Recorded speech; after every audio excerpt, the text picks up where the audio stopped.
Assalamualaikum warahmatullahi wabarakatuh, teman-teman semua, sahabat MB Elektro. Hari ini saya akan buat salah satu konten tentang PLTS. Lebih tepatnya adalah ke box panel ya. Jadi gini teman-teman, box panel ini sebelumnya adalah dimiliki oleh salah satu customer kami, dimana mungkin teman-teman bisa lihat ini dia beli di salah satu marketplace. Ini harganya kisaran sekitar 3 jutaan lebih lah sedikit. Nah, beliau tadinya ada kendala kerusakan inverter.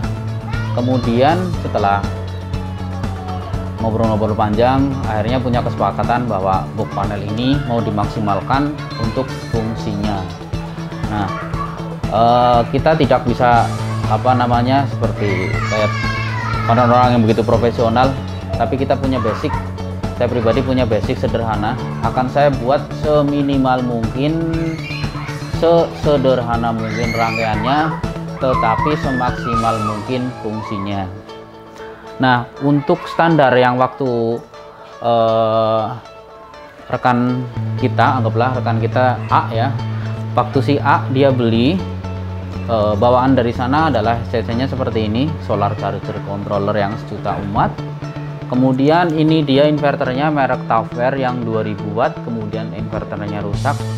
Dan ini dia box panelnya seperti ini, tetapi baru dipakai beberapa hari ya, apa bulan ya, saya kurang tahu persisnya, yang jelas belum lama. Kemudian ada kendala kerusakan di inverter. Nah, singkat cerita, saya menyarankan kepada beliau untuk mengupgrade isi dari box panel ini ya. Kalau yang tadinya beliau di sana tuh hanya untuk LVD dan daya hanya 2000 watt inverter yang merek seperti ini, saya upgrade seperti ini teman-teman. Nah, inverter yang 2000 watt ini dia tulisannya 2000 watt, tetapi untuk runningnya itu kisaran antara 500 sampai 700 watt paling aman ya. Kalau diajar sampai 1000 pun saya nggak yakin bahwa inverter ini mampu untuk running dan bertahan lama. Apalagi yang kita tahu sendiri bahwa inverter untuk high frekuensi itu amat sangat rentan terhadap kerusakan. Nah, saya di sini merubah semua sistem yang ada, termasuk MCB, relay, maupun inverter dan SCC sudah saya rubah semua. Nah, ini dia teman-teman bisa lihat.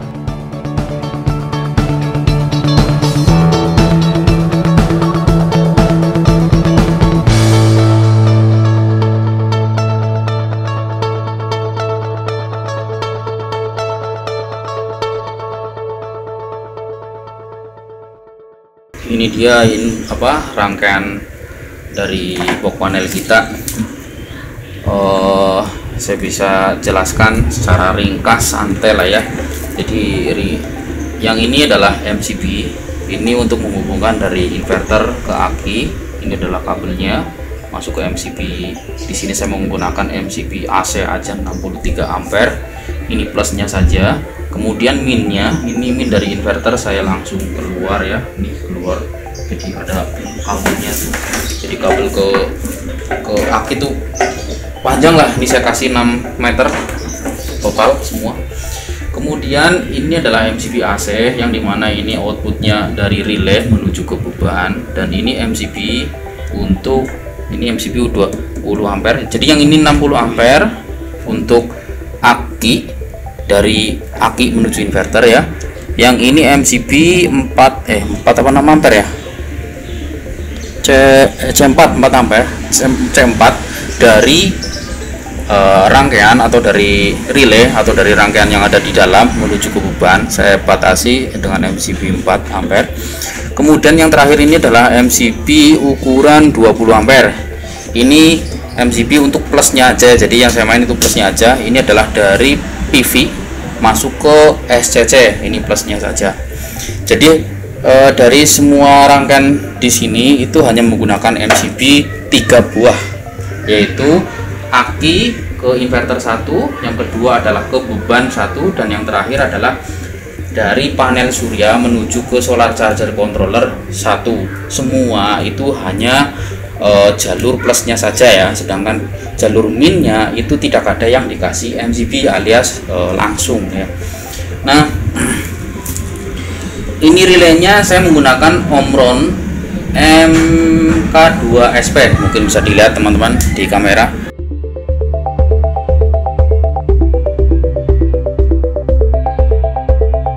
Nah, relay MK2SP di sini pun saya hanya mengontrol untuk jalur lainnya saja, sedangkan jalur netral itu saya satukan. Teman-teman bisa lihat di sini adalah line AC input ya, AC input dari PLN, yang artinya ini AC input, line netral, ini AC outputnya netral line, dan ini PV-nya adalah plus line. Jadi tidak ada baterai input karena baterai inputnya itu sudah kasih kabel keluar, ada sukunya langsung. Nanti akan saya videokan ada sukunya langsung. Nah, mungkin teman-teman bisa lihat, coba ini diukur aja, diurut sampai ke kaki.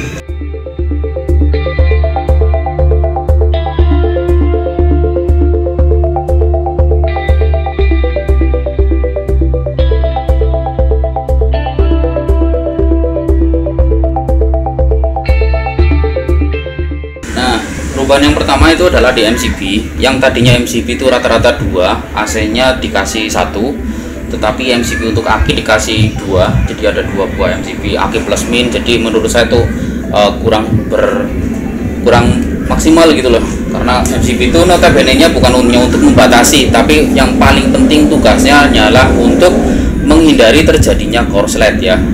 Dengan MCB ini, jika terjadi konslet atau sesuatu dengan inverter ini, maka otomatis tidak akan terjadi kebakaran atau kerusakan lebih terhadap inverter ini. Itu demikian pula yang lain.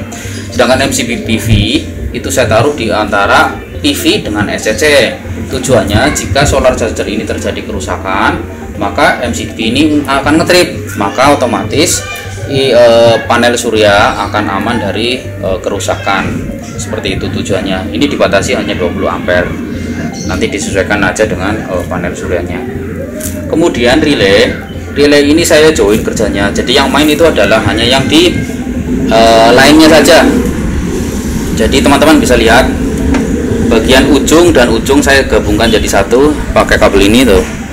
Ujung dan ujung, bagian ujung sini dengan ujung ini saya sambungkan jadi satu, bagian tengah dengan tengah, bagian tengah saya sambungkan jadi satu, ujung-ujung saya sambungkan jadi satu ya. Outputnya pun di sini tengah saya gabung jadi satu.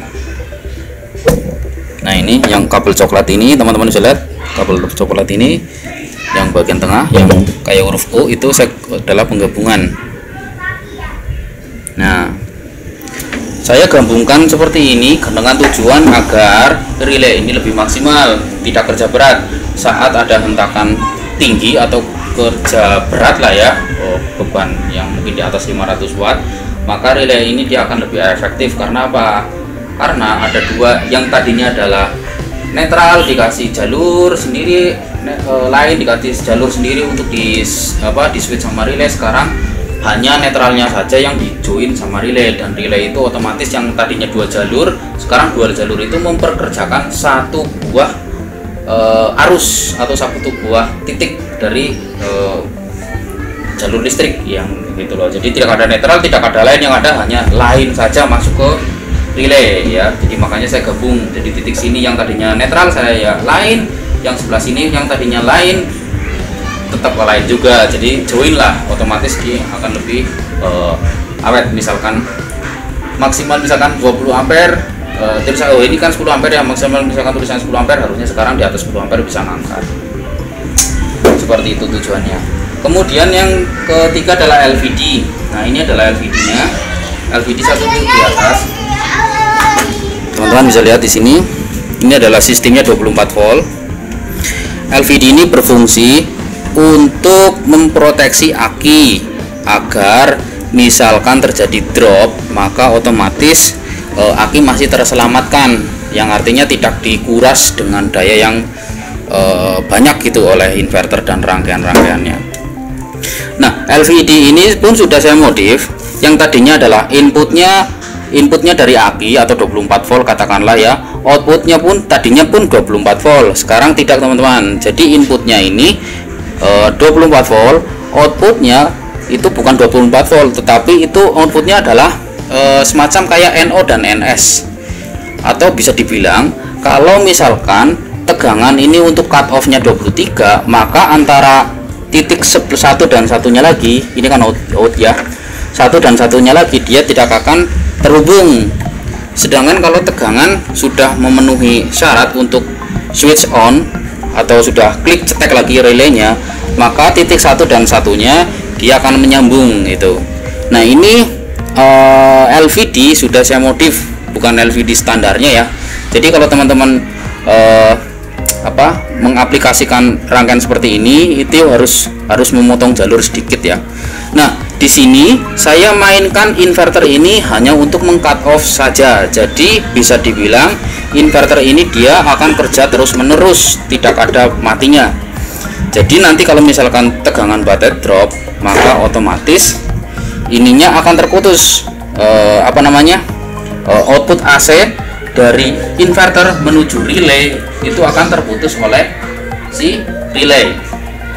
Demikian pula kalau tegangan baterai sudah memenuhi, maka dari inverter ke relay dia akan menyambung. Jadi tidak ada istilah untuk on dan off dari inverter ya. Karena kayak gini, banyak kasus pada rekan-rekan kita itu masalah di delay. Jadi di sini saya mengaplikasikan bahwa inverter ini tidak boleh ada delay. Yang artinya ketika dia cetek on, maka anggaplah 15 detik setelah dia hidup itu baru beban. Tapi kalau sudah 15 detik dia hidup, maka selamanya inverter ini tidak pernah mati kayak gitu. Karena kalau ada kesalahan dalam aplikasi delay, itu bukan menyelamatkan, malah yang ada malah merusak ya. Karena delay yang dimaksud menyelamatkan itu adalah delay untuk setelah inverter hidup, maka wajib ada delay 15 detik. Akan tetapi banyak yang salah kaprah, inverter dari PLN pindah ke inverter itu malah dikasih delay. Nah itu yang salah. Kenapa kok tidak boleh dikasih delay?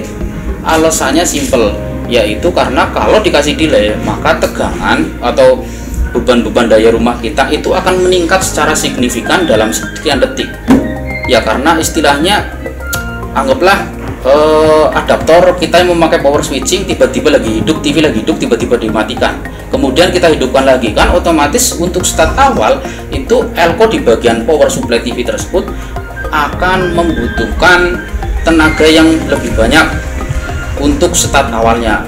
Nah untuk alasan itulah kenapa rangkaian ini tidak boleh saya kasih delay. Jadi delaynya nanti delay manual sama usernya. Jadi silahkan dihidupkan dulu cetek, setelah 5 detik dihidupkan, baru si saklar AC ini boleh dinaikkan cetek kayak gitu ya. Karena ya rangkaiannya seperti inilah, istilahnya tuh kecil-kecil cabai rawit, tetapi kecil-kecil karena rangkaiannya dibikin padat jadi agak susah untuk menata. Jadi saya buat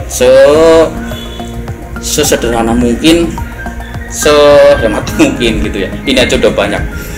Nah terus lagi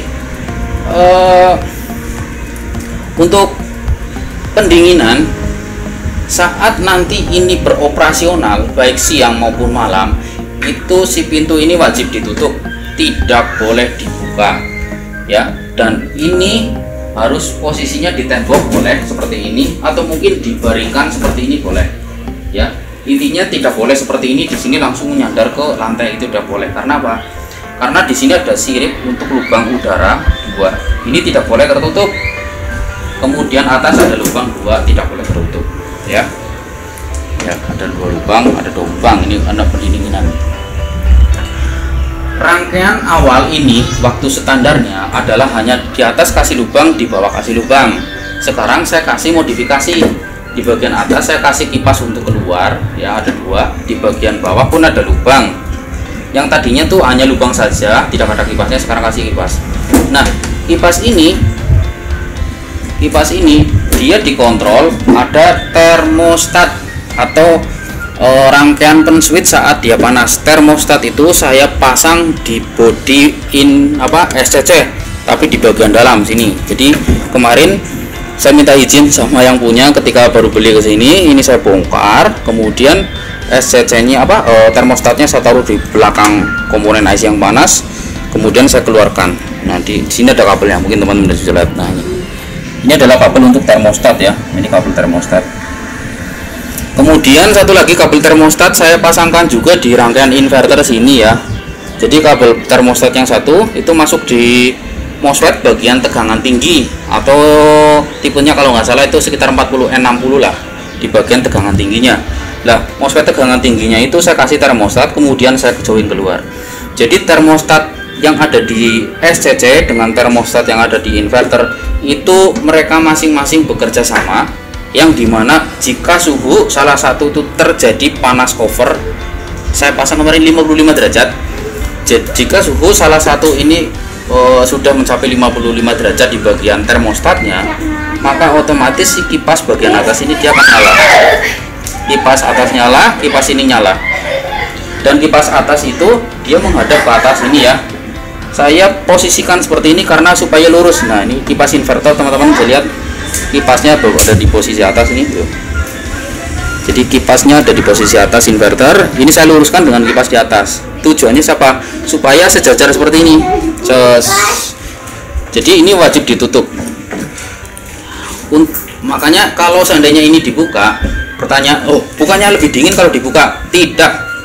Justru dengan dibuka seperti ini, maka pendinginan akan menjadi lambat dan akan bisa merusak inverter karena overheat.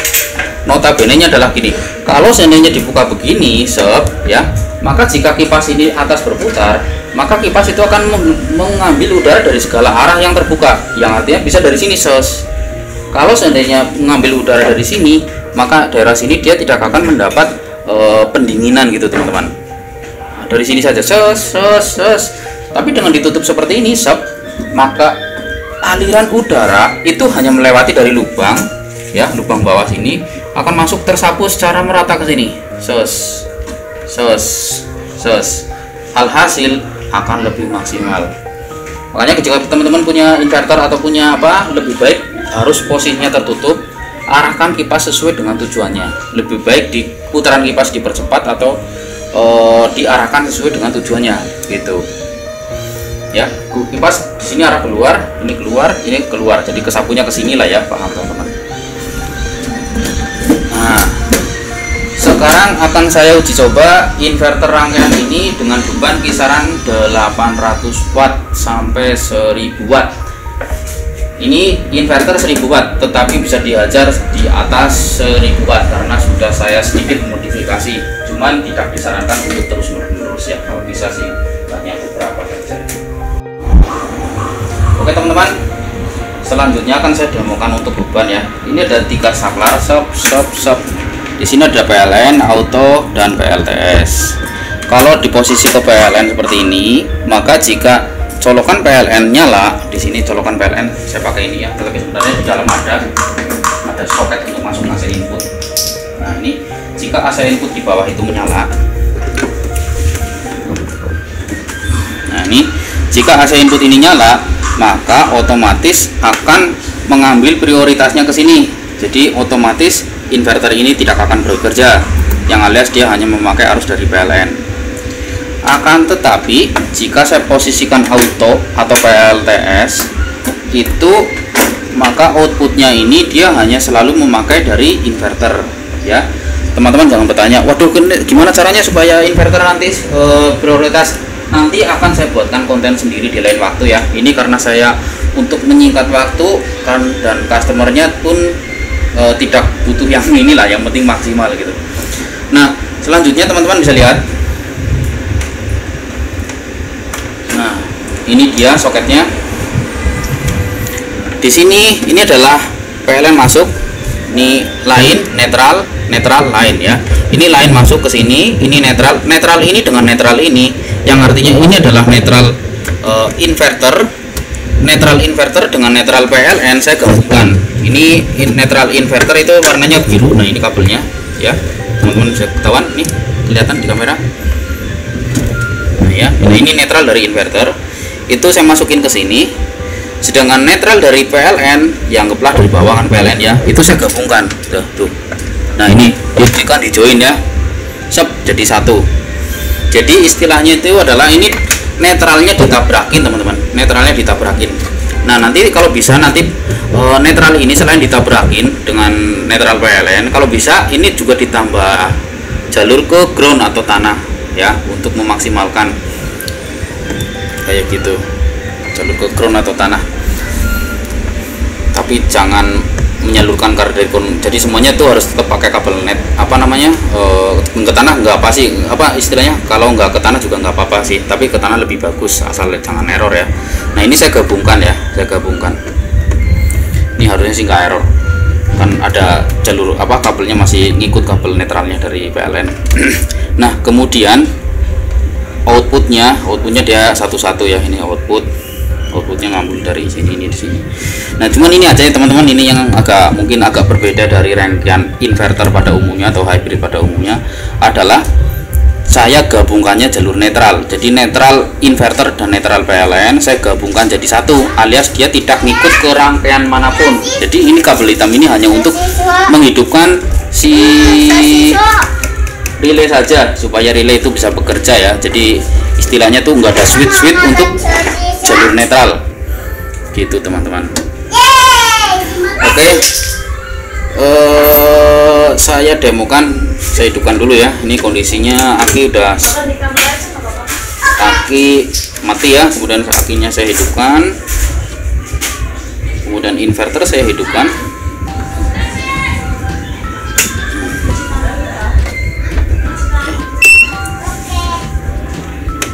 Nah oke, inverter sudah hidup. Teman-teman bisa lihat lampu inverter ada di sini tuh, kelihatan. Oke, kalau inverter sudah hidup, ini dia bebannya teman-teman. Ini terpisah ya, ini adalah bebannya, outputnya, kabel outputnya gede ya. Yang ini kecil dia untuk input dari PLN. Nah ini outputnya ya, outputnya saya coba hidupkan, cetek. Oh MCB-nya belum.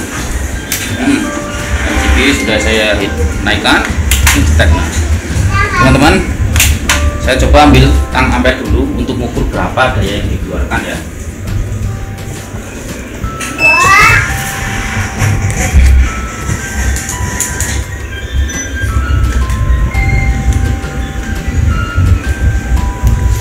Nah, untuk saat ini tidak ada beban, alias ini hanya standby. Anggaplah ini 0, sekian ya, jadi sangat irit. Oke, sekarang akan saya hidupkan saklar. Begitu saklar hidup, ada beban yaitu setrika, dayanya kisaran 360 sampai 400 watt. Di sini tertulis 18 ampere ya, 24 volt. Berarti tinggal dikalikan aja 18 ampere dikali 24 volt, maka ketemu beban yang dikonsumsi. Kemudian saya tambahkan beban ini vakum. Vakum itu menjadi total adalah kabel akinya ya, 55 ampere dikali 24 volt 25 volt teman-teman, kita lihat 25 volt. Oke, kebalik 25 volt 54 ampere.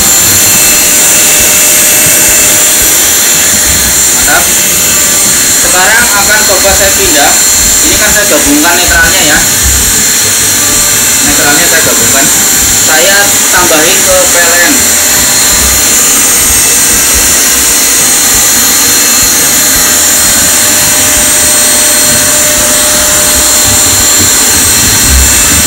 Karena ini posisinya di sini, coba kita hitung. Tuh, ada putaran yang ada suaranya berbeda karena output tegangannya berbeda. Ini ngambil dari PLN sekarang. Teman-teman bisa lihat arusnya langsung turun jadi 1,3. Saya pindahin lagi ke inverter.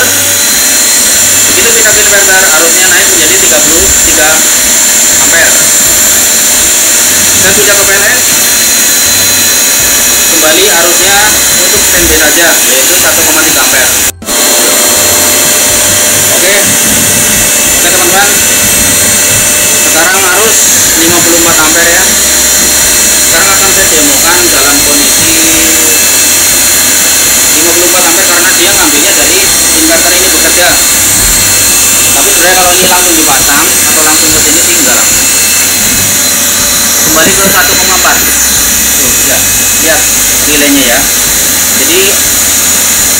dot itu cuma 1,4 ampere.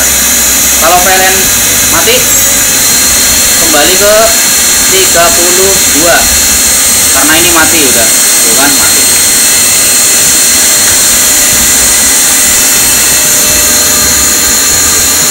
Kalau menurut saya rangkaian seperti ini dapat kita mengikuti seperti hybrid ya. Oke teman-teman, sekarang selanjutnya akan saya demo tes untuk kipas. Biarkan ada beban masuk sampai kipas ini bisa berjalan.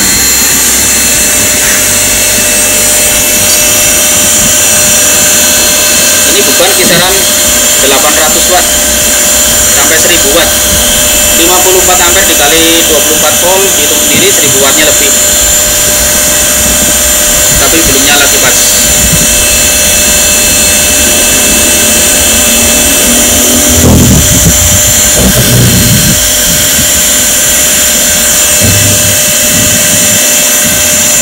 Kipasnya belum nyala.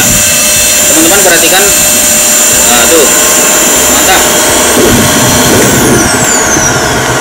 Nah, kalau kipas seperti ini udah nyala, maka ini jangan dibuka seperti ini ya. Harus ditutup yang rapat. Nah, wow, hangat. Wah, ya, hangat.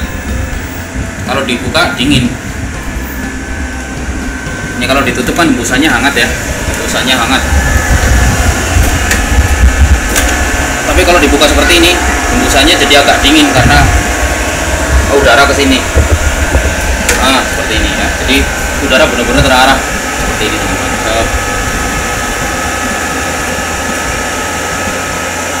Jadi lubang ini tidak boleh ditutup, lubang bagian bawah pun tidak boleh ditutup, dan ini bagian depan harus selalu tertutup.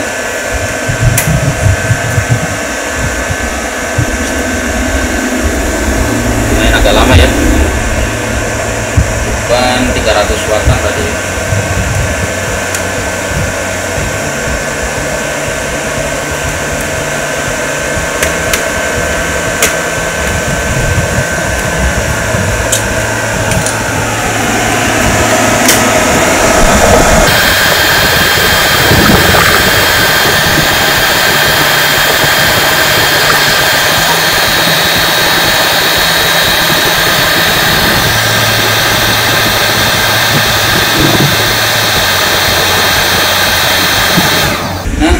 Dia teman-teman demo kita untuk pop panel ini.